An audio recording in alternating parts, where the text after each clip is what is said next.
ఆనాటి 10 సంవత్సరాల పాలనలో ప్రభుత్వము ఆనాడు ఎన్నికలు జరిగినప్పుడు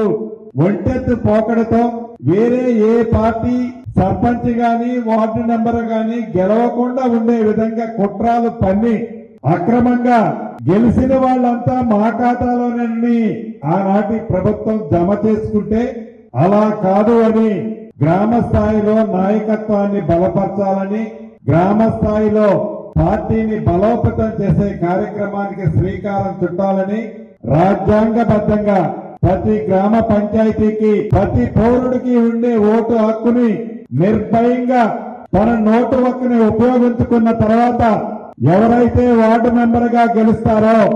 ఎవరైతే సర్పంచ్ గా గెలుస్తారో వారి వారి అభిప్రాయాల్ని గౌరవించే పద్ధతిలో ప్రతి జిల్లాలో 3 విడతల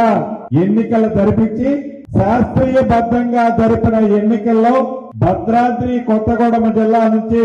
5 నియోజకవర్గాల్లో సుమారు 400 మంది సర్పంచుల్ని 3 రంగుల జెండాని రెపరెపలాడించే విధంగా ప్రతి గ్రామంలోని కరడు కట్టిన కాంగ్రెస్ పార్టీ నాయకుడు కానీ కాంగ్రెస్ పార్టీ సానుభూతి పరుడు గాని ఇది నా ఆస్తి అని